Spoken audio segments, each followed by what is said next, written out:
ضرور دیکھیے. میری بچی چھوٹی سی سامنے بیٹھی ہوئی وہ بھی بول رہی ہے کہ اللہ تعالیٰ، اس کو بھی پتا ہے کہ اللہ کہاں ہے. تو یہ اتنا سا میں چاہتا ہوں کہ دکھائی دوں میں، بیٹا اللہ کہاں ہے، اللہ کہاں ہے بیٹا، اللہ دیکھیں گے. تو یہ چھوٹی سی مطلب یہ عقیدہ. اس لیے السلام علیکم ورحمۃ اللہ وبرکاتہ. محترم سامعین، دیکھا آپ نے کہ یہ صاحب اپنی بچی کو گود میں بٹھا کر پوچھ رہے ہیں کہ اللہ کہاں ہے، اور بچی ہاتھ کا اشارہ کر رہی ہے اوپر کی طرف.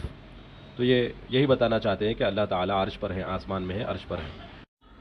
محترم سامعین، سب سے پہلی بات تو یہ ہے کہ جس حدیث سے استدلال کر رہے ہیں اس میں عرش کا لفظ ہی نہیں ہے.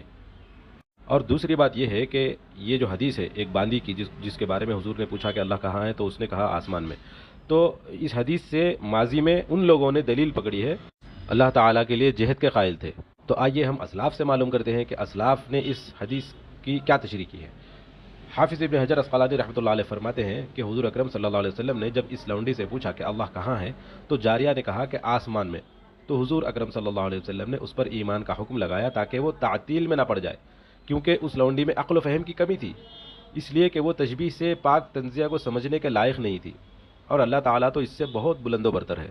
اسی طرح امام نووی رحمۃ اللہ علیہ شرح مسلم میں باب تحریم الکلام فی الصلاۃ میں آپ لکھتے ہیں، جس کا ترجمہ یہ ہے کہ جس شخص نے کہا، گویا اس کی مراد یہ ہے کہ اس لونڈی کا امتحان لینا مراد تھا، تو کیا وہ لونڈی موحدہ ہے؟ وہ اس بات کا اقرار کرتی ہے کہ خالق مدبر فعال وہی اللہ ہے جو یکتا ہے.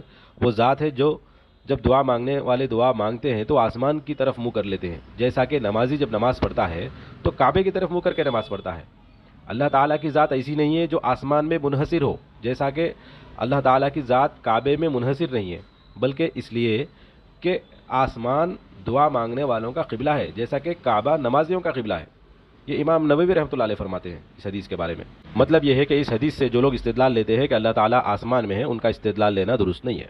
اسی طرح علامہ سید شریف جرجانی رحمۃ اللہ علیہ شرح المواقف میں فرماتے ہیں کہ لفظ آئینہ سے سوال کرنے کا مقصد یہ ہے کہ آپ صلی اللہ علیہ وسلم کا سوال اس لونڈی کے عقیدے کو جاننے کے لیے ہو.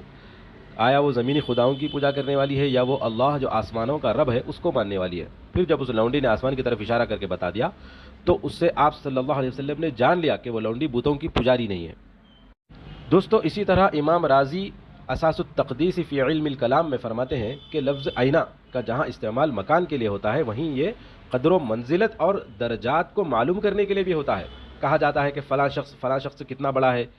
یہ بھی ممکن ہے کہ اس حدیث میں سوال بھی قدر و منزلت کا ہو اور آسمان کی طرف ہاتھ کے اشارے سے یہی مراد ہو، یعنی اللہ تعالیٰ کی ذات بہت ہی زیادہ بلند اور قدر و منزلت والی ہے. اس لونڈی کے کم عقل اور کم فہم ہونے کی وجہ سے اس کے اشارے پر ہی اکتفا کیا گیا ہے. دوستو، اسی طرح علامہ محمد زاہد حسن الکوثری حنفی رحمۃ اللہ علیہ فرماتے ہیں کہ اس جیسی حدیث سے استدلال اعمال میں تو ہو سکتا ہے، لیکن عقائد میں اس حدیث سے استدلال نہیں ہو سکتا. اسی لیے امام مسلم نے اپنی کتاب صحیح مسلم میں اس حدیث کو باب تحریم الکلام فی الصلاۃ میں لائے ہیں، اور علامہ زاہد الکوثری نے اس روایت پر اضطراب کا حکم لگایا ہے. آپ فرماتے ہیں کہ قد فعلت الروایت بالمعنى فی الحدیث ما تراه من الاضطراب، یعنی روایت بالمعنی نے حدیث جاریہ میں ایسا اضطراب پیدا کیا ہے جو خود تم اپنی آنکھوں سے دیکھ رہے ہو. دوستو، یہ لوگ کہتے ہیں کہ علامہ ذہبی نے اس حدیث کی تصحیح کی ہے، اسے صحیح قرار دیا ہے. تو بے شک انہوں نے صحیح قرار دیا ہے، لیکن اس حدیث کے طرق کے لیے علامہ ذہبی کی کتاب العلو اور شرح موطا، ابن خزیمہ کی کتاب التوحید کا مطالعہ فرمائیں. اس سے اس حدیث کے سند اور متن میں اضطراب معلوم ہو جائے گا. اگرچہ اس کو تعدد واقعات پر محمول کیا گیا ہے، لیکن فن حدیث کے ماہرین اور اہل علم و نظر اس بات سے متفق بالکل بھی نہیں ہے. اسی طرح حضرت امام ابن فورک جو اصول دین اور علم الفقہ کے ماہر تھے، المتوفہ 406، ان کی اس حدیث کے بارے میں تحقیق یہ ہے کہ حضور صلی اللہ علیہ وسلم کے سامنے ایک لونڈی کو اس غرض سے پیش کیا گیا کہ اس کو کفارے میں آزاد کر دیا جائے. تو حضور صلی اللہ علیہ وسلم نے اس لونڈی سے پوچھا اللہ کہاں ہے، تو اس نے آسمان کی طرف اشارہ کیا. تو آپ علیہ السلام نے فرمایا کہ اس کو آزاد کر دو کیونکہ یہ مومنہ ہے. آپ کہتے ہیں کہ جاننا چاہیے اس حدیث میں دو وجوہ سے تحقیق کی گئی ہے. حضور علیہ السلام کا یہ فرمانا کہ این اللہ، اللہ تعالیٰ کہاں ہے، حالانکہ اللہ تعالیٰ کا کسی مکان میں ہونا محال ہے. دوسرے یہ کہ آپ علیہ السلام کا یہ فرمانا کہ وہ مومنہ ہے، حالانکہ اس سے کسی عمل کا ظہور ابھی تک نہیں ہوا ہے.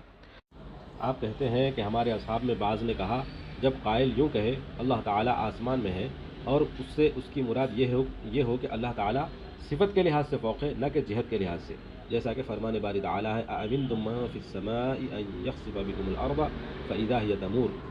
آپ فرماتے ہیں کہ اس روایت میں اس بات کا بھی احتمال ہے کہ حضور صلی اللہ علیہ وسلم نے اس باندی کے ایمان کو وحی کے ذریعے پہچان لیا تھا، اور یہ بھی فرماتے ہیں کہ اس بات کا بھی احتمال ہے اس روایت میں کہ آپ صلی اللہ علیہ وسلم نے اس کے ظاہری حالات کو دیکھ کر ایمان کے ساتھ متصف کر دیا۔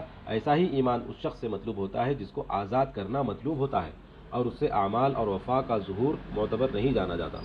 حاصل کلام یہ ہے کہ جو روایت کو لے کر یہ اللہ تعالیٰ کے آسمان میں ہونے، صرف آسمان ہی میں نہیں بلکہ عرش پر ہونے کا یہ لوگ جو دعویٰ کرتے ہیں، اسلاف میں سے، محدثین میں سے، اصول دین کو جاننے والوں میں کسی نے بھی اس حدیث کو قابل استدلال نہیں مانا ہے۔ اس حدیث کو لے کر اگر کوئی یہ کہتا ہے کہ اللہ تعالیٰ آسمان میں ہے، عرش کے اوپر ہے، تو اس کا یہ عقیدہ باطل ہے، اہل سنت والجماعت کے خلاف ہے، کیونکہ اللہ تعالیٰ کو کسی ایک سمت میں خاص ماننے سے اللہ تعالیٰ کے جسم ماننا لازم آتا ہے، جبکہ اللہ تبارک و تعالیٰ جسم سے، جہت سے بالکل پاک ہے۔